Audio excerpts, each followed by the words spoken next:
Hello everyone and welcome to the Smashi Business Show. Today is Monday, August 25, 2025 and I'm Abdul Majid Awan. And I'm Wadid Ahmed and we've got a packed show for you today. It's good to be back from the weekend. First up, Spinneys has entered Kuwait through a joint venture with Alshaya Group. HSBC has cut wealthy Middle Eastern clients as Lombard Odier is exiting Abu Dhabi.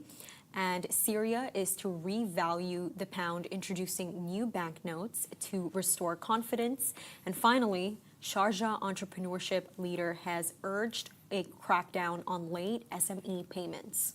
And the Love with Dubai Community Awards 2025 are happening. You can celebrate the extraordinary achievements of individuals who have made a genuine and lasting impact on Dubai this year. The winners will be announced at an awards show on September 11th, so stay tuned for that. And we'll tell you more details at the end of the show also. And the very first story today is very interesting because Dubai listed, the DFM listed, premium supermarket operator Spinneys is set to expand into Kuwait through a strategic joint venture with retail franchise giant Alshaya Group. The move marks Spinneys' entry into its fourth Gulf market after the UAE, Oman and Saudi Arabia. The partnership will see Spinneys holding a 51% majority stake and leading operations. So the initial plan is to establish 10 stores in Kuwait, with the first expected to open in 2026. Now, Kuwait is a high potential market with strong growth opportunities, said Sunil Kumar, the CEO of Spinneys. He emphasized that while the UAE remains their core market, the company is focused on regional expansion through this joint venture. And Spinneys' expansion announcement was well received by investors, with its shares rising 3.1% following the news. John Haddon, CEO of Alshaya Group, said the partnership combines both companies' local expertise, aiming to bring premium and fresh offerings to Kuwait's discerning consumers. Now, Spinneys, which started in 1961 in Dubai's Al Nasr Square, now operates 86 stores across the UAE, Oman, and Saudi Arabia. Of these, 74 are owned and 12 operated, including stores under the Waitrose brand. Now, since April 2024, the chain opened 12 new UAE stores and 2 in Saudi Arabia.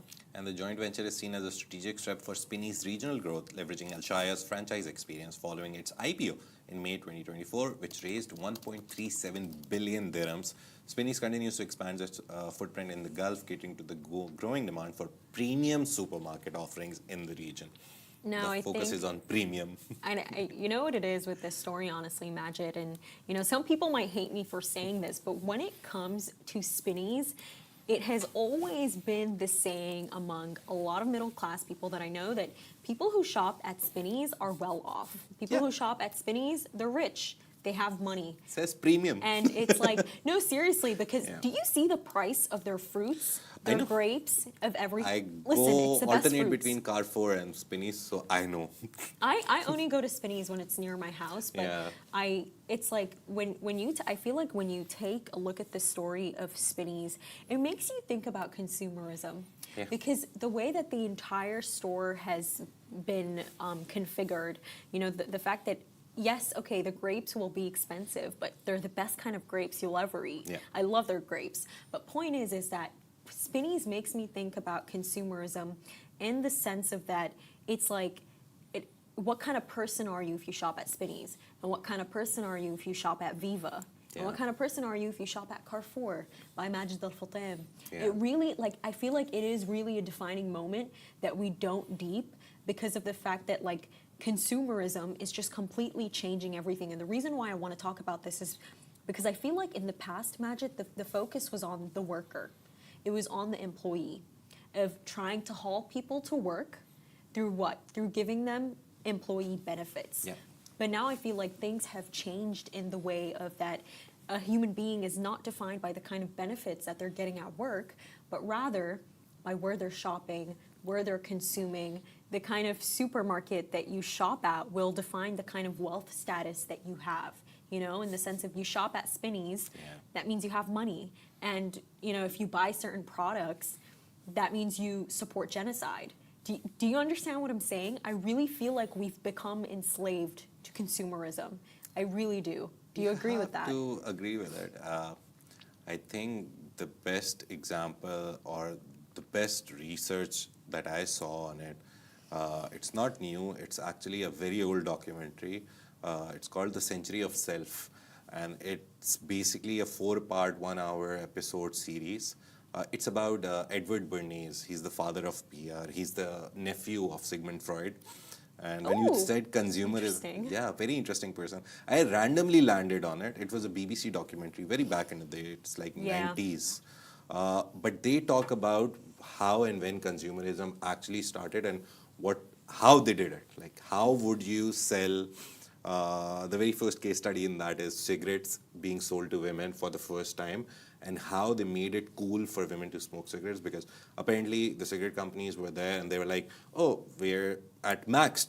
Like, we've maxed out the sales to men and women. It was a very big cultural thing that they can't smoke, it looks bad. So what did they do?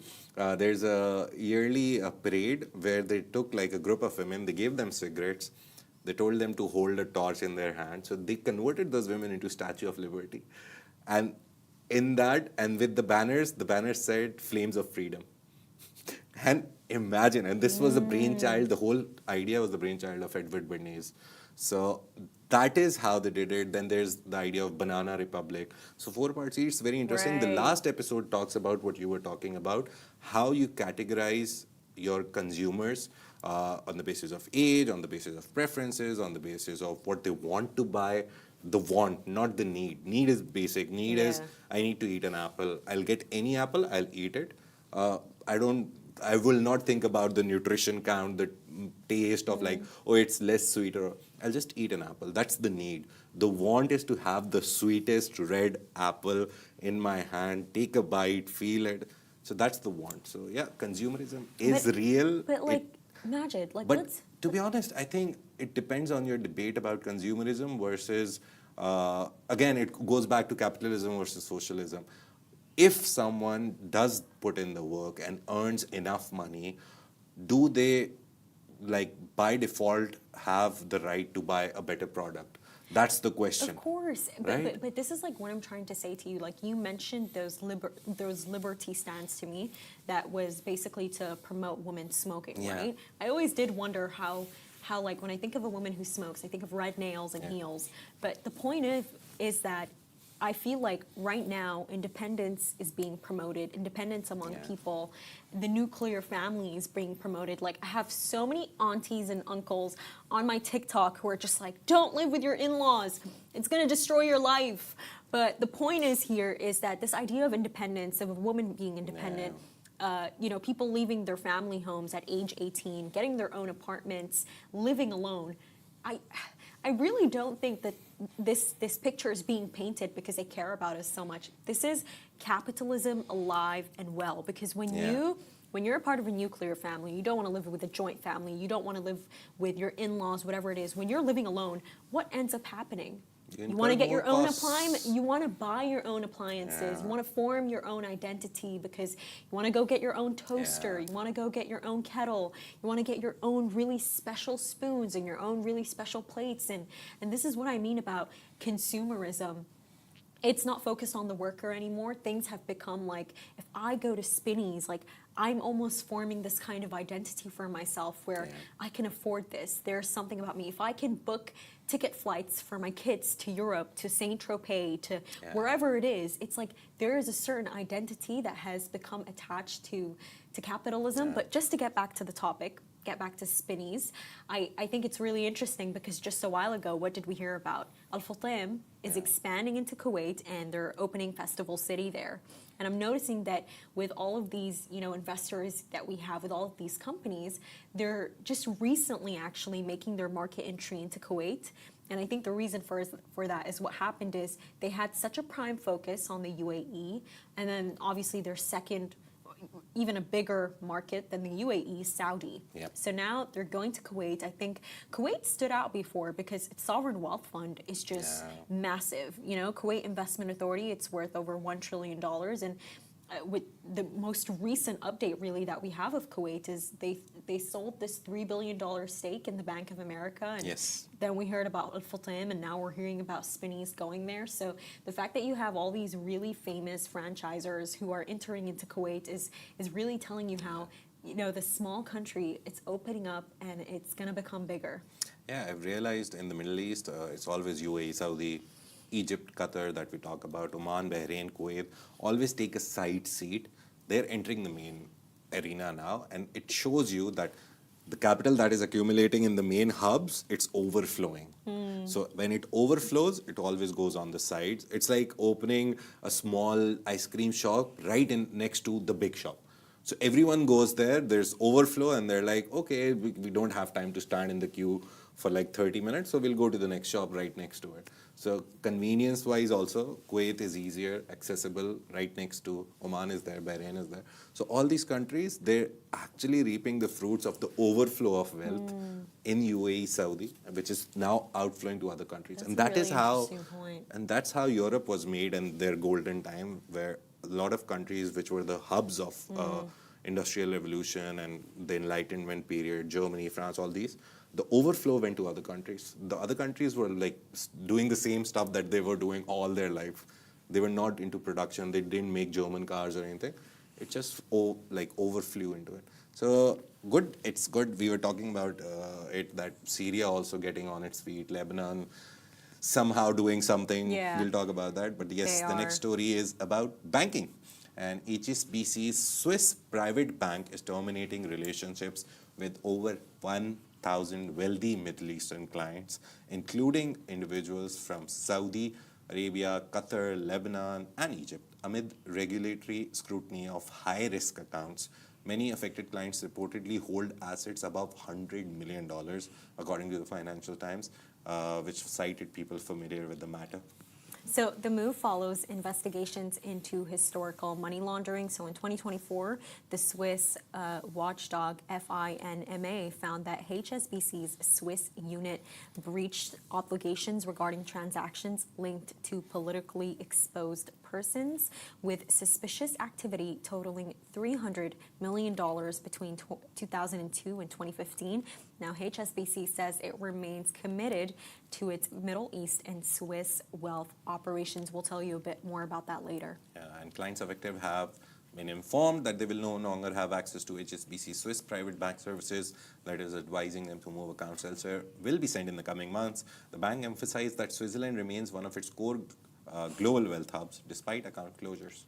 Now, meanwhile, Lombard Odier is closing its Abu Dhabi office, relocating staff to Dubai or Singapore, while continuing to serve Abu Dhabi clients from Dubai. Now, the retreat comes even as Abu Dhabi's ADGM financial hub attracts global institutions and asset managers seeking regional scale. While Lombard Odier did not provide a reason for the exit, the move highlights a shift in regional banking strategy, consolidating operations in Dubai. Abu Dhabi continues to grow as usual. There's no dent being put in Abu Dhabi's capital of the capital moniker, and it is still a magnet for capital, particularly for hedge funds and asset managers expanding in the Gulf, even as European private banks adjust their presence. And I think, the big question here is for a lot of people listening today is, why would HSBC cut out like 1,000 wealthy Middle Eastern clients? Like, why would you not choose Asian clients, European clients, American clients? Why would you go to Middle Eastern clients? And I think this we have to talk about Riyad Salama, the ex-bank chief of Lebanon, who I think ruled for about over 2 decades, almost 30 years, in fact. And I think that his story is really important to this. Yeah, and the main thing, I think the only issue here is they're letting go of high-risk clients who they think maybe in the past had something related to money laundering. I'll give you the bigger picture. The bigger picture is that some of the Middle Eastern countries, UAE just got whitelisted. They were in the grey list. Saudi Arabia, I don't remember if they are in the whitelist, to be honest. So all these countries, the Financial Action Task Force, FAT, basically regulates all the money laundering across the world, and they give you a designation, black, grey, or white. What happens is that all the countries that are part of it, if you want to do trade with them, you have to be whitelisted to get the minimal rate. So if I am a country, I do trade with a country named Worth, whatever I send to her, she charges me 5% only. Yeah. If I'm whitelisted. If I'm grey listed, they'll charge me 10%. If I'm blacklisted, they will stop doing trade with me.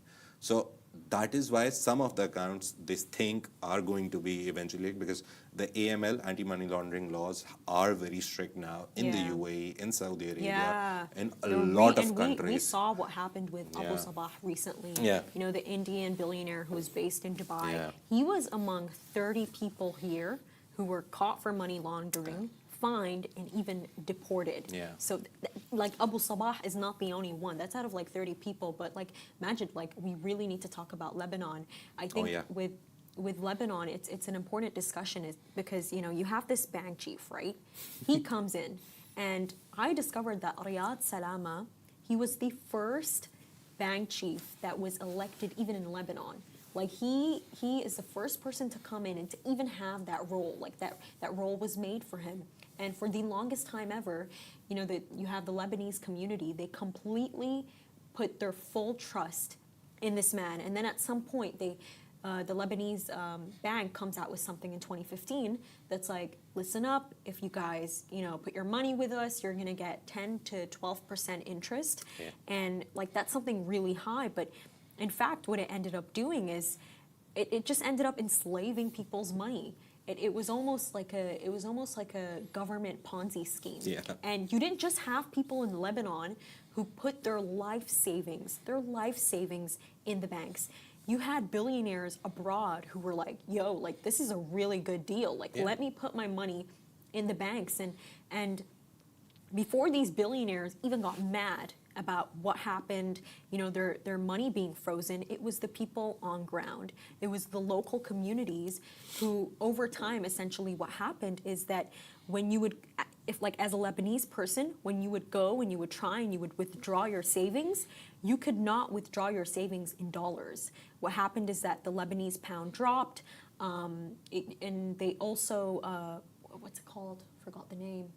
Never mind. But point is that you could not withdraw your money in dollars. You could not withdraw your money in large amounts. So, and why is that? If, you know, it's almost like the money is gone. The money is not there. And I think for me, the most inspiring story from all of this is, do you remember that girl called Sally Hafiz? There was this Lebanese girl, Majid. Her name was Sally Hafiz, and I'll never forget her story. I was watching the news with my dad, and she was this Lebanese girl. You know what she did?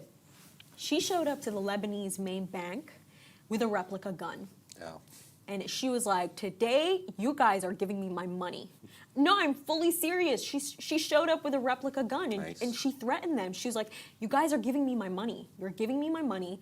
And they gave her, I think, about $13,000. $13,000 and a receipt. And I know you might be thinking, like, what's this criminal doing out here with a replica gun? A lot of people in Lebanon did not see her as a criminal. They saw her as like Wonder Woman. You know why? Because she had her sister had brain cancer. Yeah, her sister had brain cancer, and they needed $20,000 for her brain cancer treatment in Istanbul. So she was like, sis, I'm saving you. I'm going into the bank. I'm getting our money. She even got a receipt. You know that by the time that they tried to arrest her, Majid, she was in Istanbul already. She posted on her, according to Al Jazeera, she posted on her Facebook account that she snuck into Istanbul. She went into the Lebanese airport dressed as a pregnant woman. She left. This woman, to many loved her. And after that, by the way, many depositors did the same thing. Many Lebanese people would go into the bank. They would just threaten them, give us our money. And I think like until now, people are protesting. Their money is still stuck in the bank. And I think that with this entire HSBC story, you know, them cutting out Middle Eastern wealthy people, it's like I feel like the first billionaire who really screamed and said, yo, this is wrong, was Khalaf al-Habtour. You know, we just heard how a while ago he was like, listen, I'm literally breaking my hotel in Lebanon piece by piece, and I am shipping it out. I'm completely leaving business in this country. And it's like, at that time, it's like a person would ask themselves, like, why is he doing that? But it's almost like this is a threat against the bank. People are rebelling against the bank. They're not happy with what the bank has done. And I actually did more research about it of Riyad Salama, how has he been able to do what he did? How was he able to embezzle that money? And in fact, there were two specific companies that were involved. There was a company involved called Fori Associates. And imagine, Fori Associates, Majid, it was run by his brother. It was run by his brother, and it was based in the British Virgin Islands. And essentially, that made it easier for him to embezzle the money offshore. And then there was another company that was involved, and it's called Optimum Invest. Basically, it's this Lebanese brokerage company, and what they do is that they allegedly helped Salama basically manipulate the financial statements to not actually show the massive loss that Lebanon was going through. And, that's why he got arrested at the end of September of last year. But it really is like such an unfortunate story. Like, I'm glad Sally got her money, though. And I'm glad she's probably living a great life in Istanbul right now. This is one of the government Ponzi schemes that you're talking about. I'll tell you a story from Pakistan. It's very interesting, but it's not a Ponzi scheme. It's how actually, when you talk about corruption, we always talk about corruption. The problem is we never know because we can't see it. We just know this happened. In Pakistan, there was time in 2010s when if as a Pakistani exporter of fruits or anything, literally an exporter, if you discover a new market outside of Pakistan, they will give you back 50% of your operational costs. So basically transport, the containers and everything, whatever you spend. For example, you spend $1 million on just sending the stuff outside, the government will refund 50%. Now, what happened was, at that time, the Prime Minister, it's a very public case, you can go and Google it, Mr. Gilani was there. He basically colluded with 2-3 people who were part of exports. And they were like, a lot of people don't even know about this scheme. So government has mandated that this is the money pool that we've put on the site to return to people, right? What we'll do is, we'll set up shell companies, and we'll put in claims, and that pool of money, we'll get it.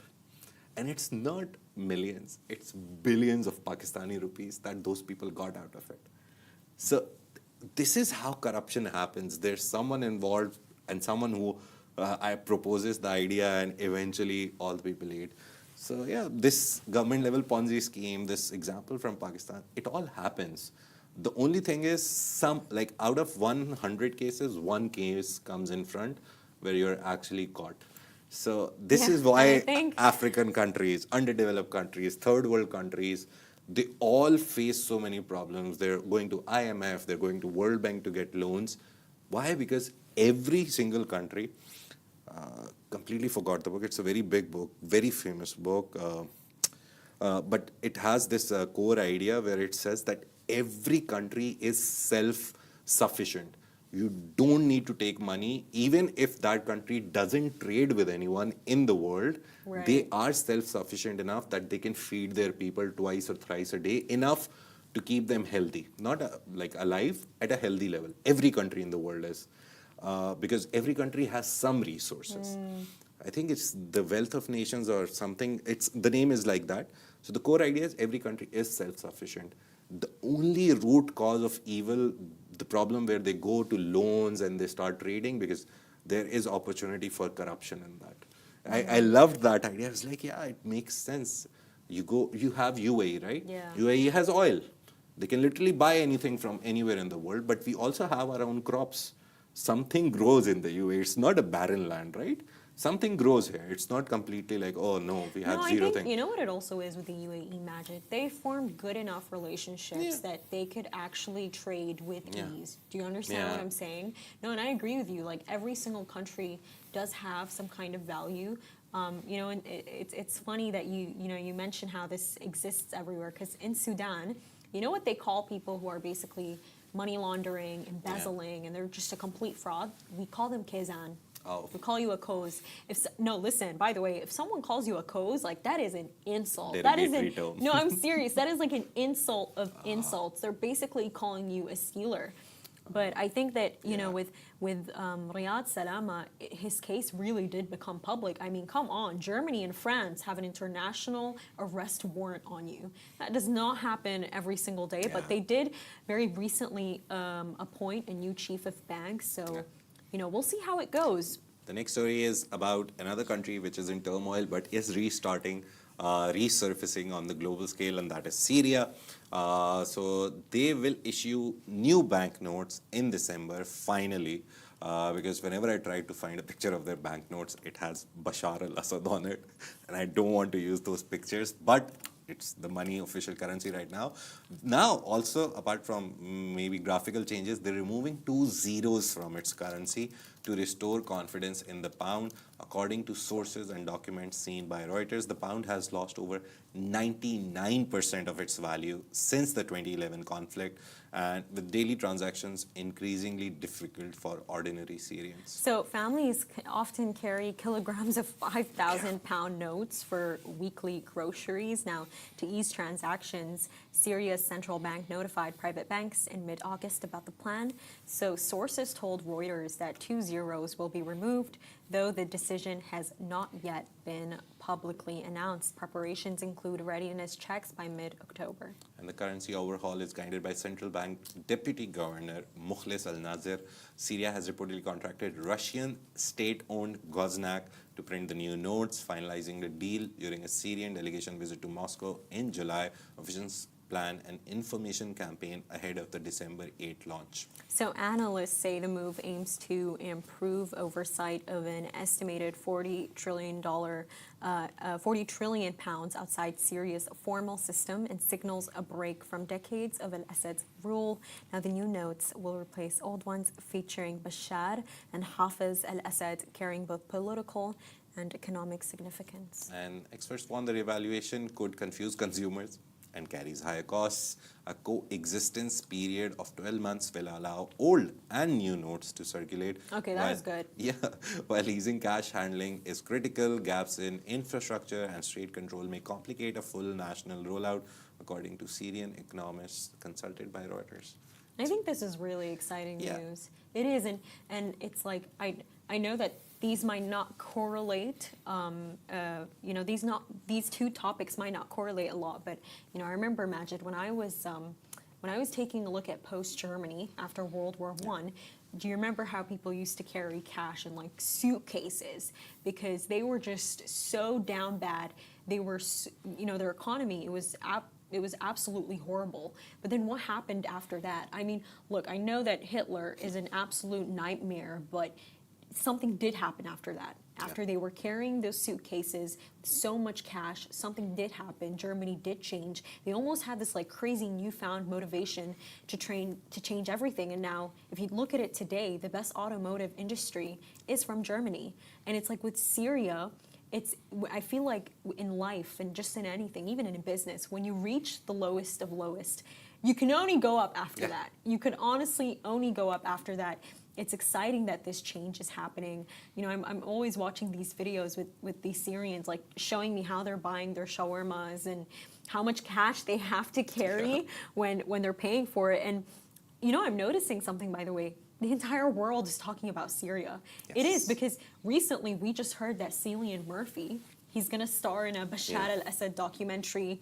It's a biopic, actually. It's a movie about him. Crazy, right? And then you have, what's it called? The rapper Ice Spice sampling the Allah Bashar and Surya song in her music. Look, this is a bad thing. I do not condone this behavior, but the fact that they're even focusing on it, the fact that they're even, seeing what's going on with the culture, I think that the entire world is waking up to the fact that Syria is waking up. They're outside of the sanctions that imprison them for the longest time ever, and that change is coming, and people want to be a part of it, even Hollywood. The most important thing is it's a rags to riches story in a very government, nation-state level sense. They've seen so much in 14, 15 years of Bashar al-Assad rule. Even before that, the problem is it's like Gaza. We always start from October 7, 2023. In Syria, we always talk, Bashar al-Assad. His father was the ruler before that. So they've been around for a while. Yeah, and that was also a dictatorship. It was a very hardcore ruled kind of a country. We never talk about that because the recent history is Bashar al-Assad. But you have to talk about the idea that whoever this guy is, the rebel, people call him rebel. The Western media still calls him the rebel leader who came and became the de facto this and that. The problem is he did something and he is living up to the promise. Very hard, very impossible. Ahmed Alshaya. Very impossible for a lot of leaders who could have done that. Yeah. To overthrow a dictator and not become it. Because when you see so much power come to you within a day or two, any person in the world changes. It's not normal for a human to have so much power. Like if I get $100 million right now, you won't see me on the. What are you on about, Majid? I'm just telling you, it's a psychological perspective of humans that if I get $100 million today, right now, you won't see me on the show tomorrow. But by the way, you won't see me because I'm going to Georgia. Majid, what are you saying? It's just the idea that whenever you get something in a big quantity, you just don't know what to do with it, right? And that's what happened to Ahmed Alshaya. He just randomly became a leader who everyone is meeting. Randomly, dictators, dictators are usually hiding in plain sight. I'm not calling him a dictator, but the only reason I trust him is because of how much money Gulf nations have invested with him. The problem is, with revolutions, they can go on for hundreds of years. You never know when the decision will come. They never knew when Bashar al-Assad will be thrown down. It was a very random nightly attack that they did and it worked. They have been doing it for a lot of years. Yeah. So you can't put a timeline on it and be like, okay, this day where I'm ruling, I'll be Ahmed Alshaya, the new ruler. So he randomly got so much power. No one in history, when they got so much power, they did something good. You go to any historical context, no one in history has done any good. Because the Gulf is watching him. People are watching him. The neighboring countries are not just going to let him do whatever he wants. And no, people do it. How do you think Bashar al-Assad came into power and ruled for so many years? He literally came and he was like, I'll do it. And people put sanctions on him, people did this and that. He didn't care. That's the problem with power and money and everything that is at the higher level when you go there. The problem is you stop caring. Ahmed Alshaya, to be honest, I'm not upping him like, oh, he's such a great guy, whatever. I don't know what happens later.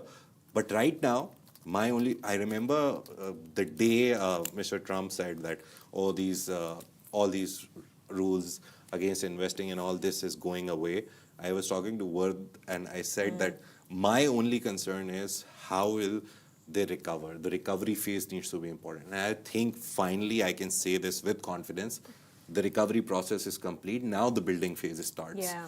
And they are doing a good job. But it's like, imagine, like Ahmed Alshaya, it's not random whatsoever because, this man, he joined Al-Qaeda in Iraq in I think 2003. And then he had an international warrant on him. Yeah. And then from 2006 all the way, I think, to 2012, he was imprisoned by American forces. Yeah. So it's you really have to wonder, is that maybe why Trump was open to meeting with him when he was visiting the Gulf? Is that perhaps why he felt the confidence to pitch the Trump Tower for Syria, for Damascus? It's because he knew how Americans think, because he spent time in jail with them. But anyways, point is that I think for me, I don't have trust in Syria because I have trust in Ahmed Alshaya. I think that he has a very interesting past. I have trust in it because we've seen with the Gulf, anything that they touch flourishes. Anything that they water, it really does grow. And the fact that they paid off their World Bank debt, and then you have Baladna from Qatar going on to invest $250 million in their dairy industry, in their food industry.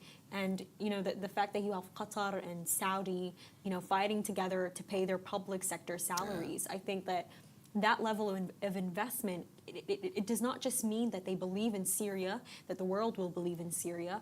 That level of investment means that they have a careful eye of whatever Ahmed Alshaya is doing, whatever the new interim government is doing. And it's so exciting. It's so exciting to see. Good thing is they've told them. Majid, I'll never... And bro, we're investing on you. Yeah, So be careful. That's a good point. I'll never forget when my 70-year-old grandma, I was sitting with her and I'm like, tell me about your honeymoon. Where did you go? And she said she went to Damascus. Nice. Her honeymoon was in Syria. Let's go back. I'm excited for this because, this means that we can go back to a time where people go spend spend their honeymoon in Syria. Yeah. You know, where Syria becomes a place that you go and visit for your summer.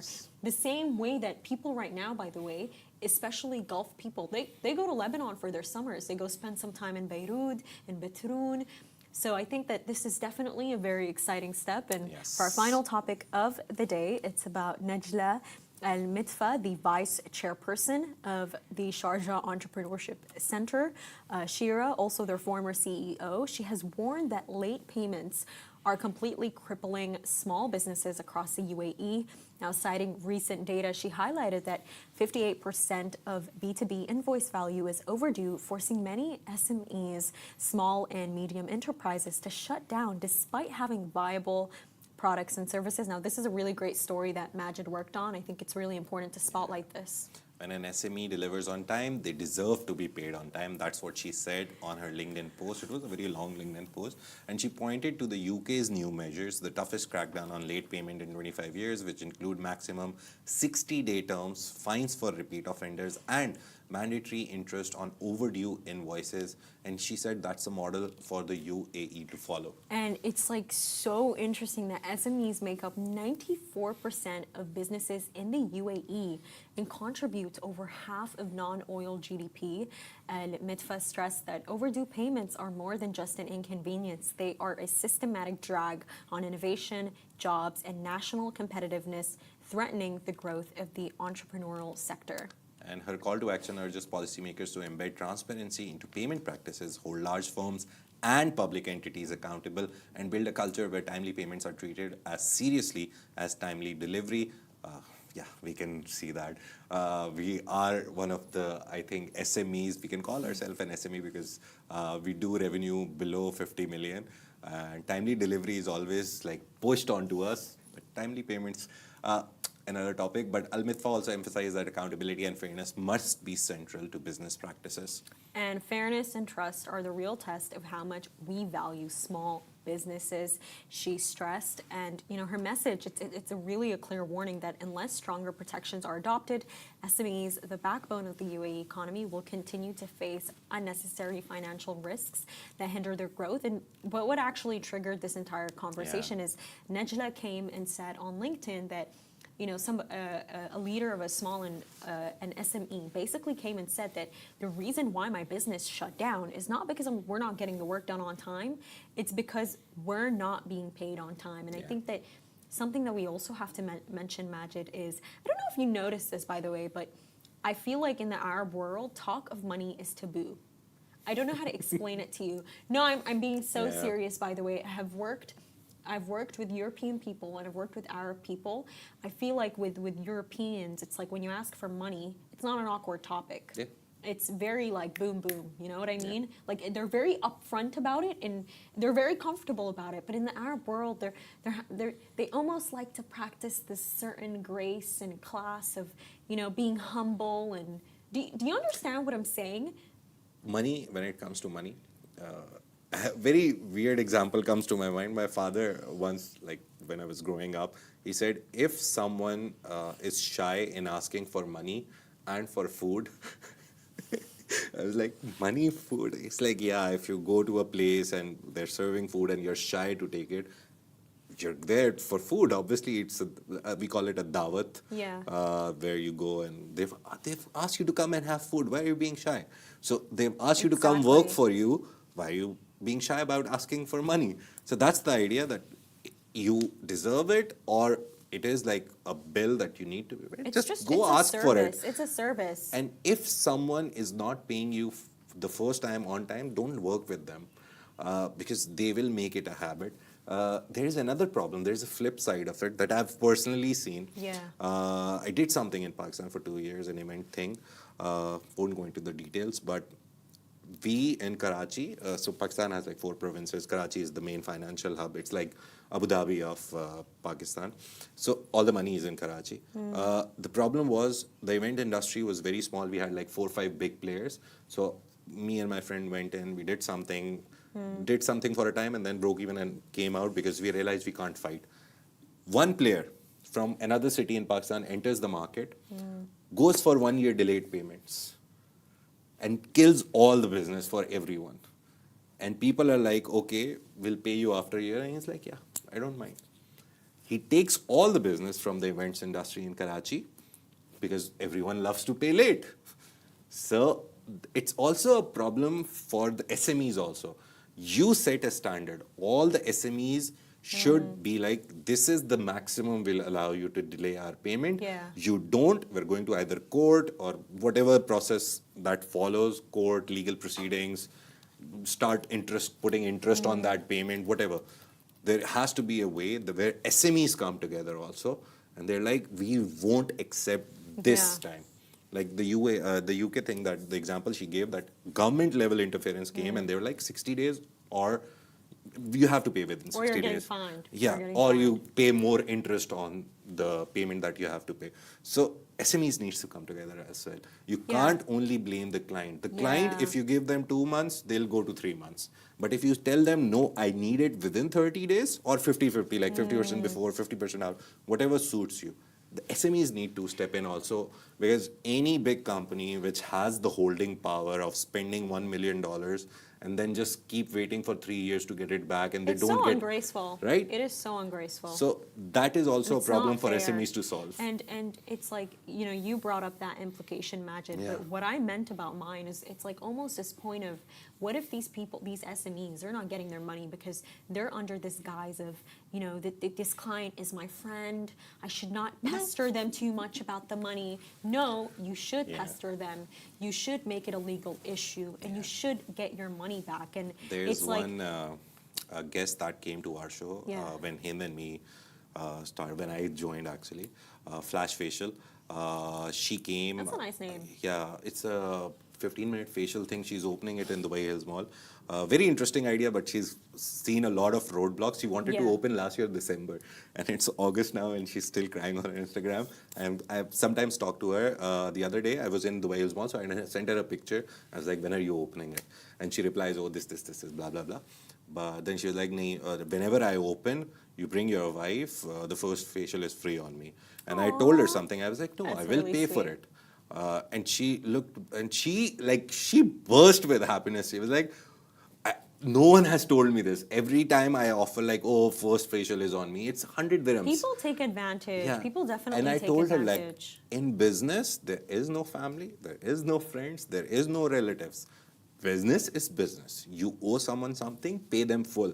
Actually, the friends and family should be the first one not asking for discounts and paying, because it's your job to support the person. What, Majid? Like, I wish a lot of people like thought about things like this. Like, I remember that story that we published about billionaires' cookies. So I know the founder, Katie, and she's such a lovely, sweet girl. Yeah. She's offered me multiple times, you know, Ward, let me send you free cookies. It's on us. Let me give you a discount. And I've just completely not accepted it, because it's just like it's not even this like concept of unclassy. It's because I know that what does their business run on? You know, since they're such friendly people, they're probably befriending a lot of people and offering them discounts. And it's like, I want to see your business boom. I'm not going to be a part of that. But one of my friends opened. He's a dentist, so he opened the thing, and everyone stopped because he was a childhood friend. Everyone knew about it, and everyone started calling me like, oh, can you tell Saqib that we're coming today and this and that. And we want a discount? And and dentistry is expensive, right? So I would call him. I'll be like, if you charge 7,000, tell them 14,000 and then charge them 7,000. He was like, bro, no, I'm not going to do that. I'm like, no, they're asking for a discount. Give them a 50% discount. But tell them it's 14,000. That's really smart, Majid. Why? Because the whole dentistry stuff, it's so expensive, because I was with him when he was building his whole clinic, right? From day one. Is it in Karachi? Yeah, the whole empty thing, and then bringing in. The dentist chair is nearly like 16 lakh rupees. It's like 1.6 million Pakistani rupees. Only the chair. Now think about all the things that go for filling and all that. Yeah. So whenever I go, so I am a very like childhood friend, so I go and I pay for the stuff that he puts in. Like if he's cleaning my teeth, if he's using forceps, I'm like, take the money of the equipment. Your services I won't pay for. So see, that way what happens is, I am a childhood friend. I still pay for the sources and the stuff that he uses. Yeah. But I don't pay for his services, because I'm like, you're a friend, you have to do it. That way you can take a benefit from it, but at least pay them for the stuff that you're using.